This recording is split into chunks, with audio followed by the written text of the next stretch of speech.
Halo semuanya, Assalamualaikum warahmatullahi wabarakatuh. Apa kabar? Semoga sehat semua ya.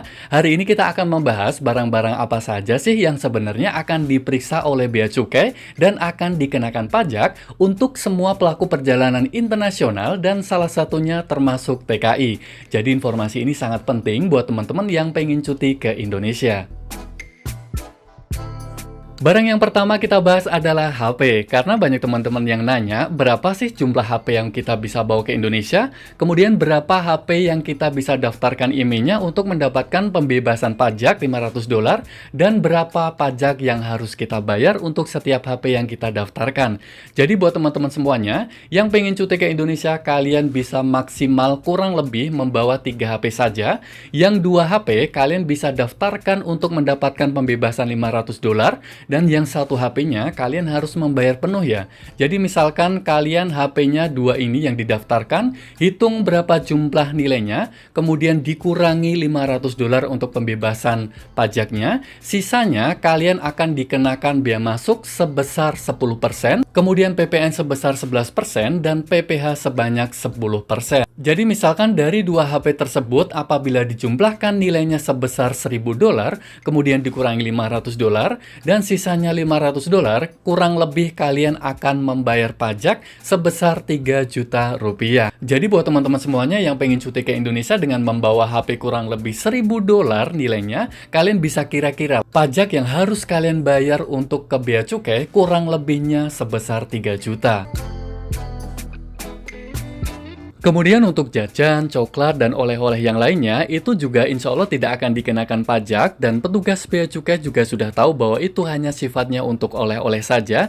Jadi buat teman-teman semuanya yang pengen cuti ke Indonesia, usahakan tidak membawa barang apapun dalam jumlah yang banyak. Jadi tidak akan dicurigai oleh petugas Bea Cukai kalau barang-barang itu akan diperjualbelikan kembali di Indonesia. Kemudian barang yang akan kita bahas adalah sepatu, tas, dan juga pakaian. Untuk teman-teman yang ingin cuti ke Indonesia, kalian bisa membawa maksimum hanya 3 pasang sepatu dan 3 buah tas saja. Kalau kalian membawa lebih dari itu, petugas akan curiga dan kalian akan diarahkan ke jalur khusus dan akan diperiksa oleh petugas Bea Cukai. Apabila kedapatan nilainya lebih dari $500, kalian akan dikenakan pajak.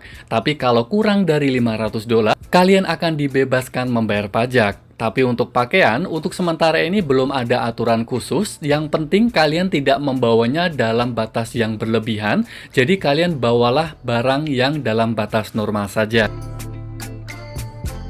Kemudian untuk laptop dan kamera, karena banyak teman-teman yang nanya, Mas, kalau aku bawa laptop aman nggak sih?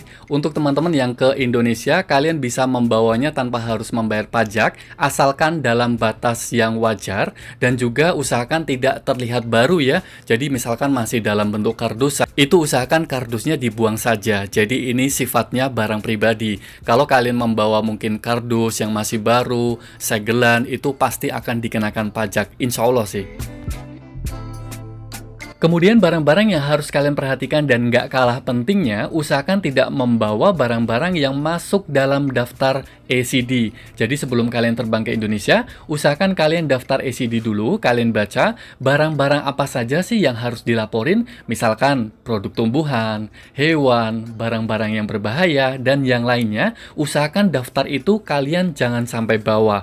Untuk kurma bagaimana? Kurma, kacang-kacangan, selama ini aku cuti sih baik-baik saja ya. Mungkin untuk produk-produk yang fresh, itu akan sangat mencurigakan dan pastinya akan diperiksa oleh petugas. Jadi usahakan jangan membawa produk-produk yang masih fresh, kayak tumbuhan dan juga hewan, oke?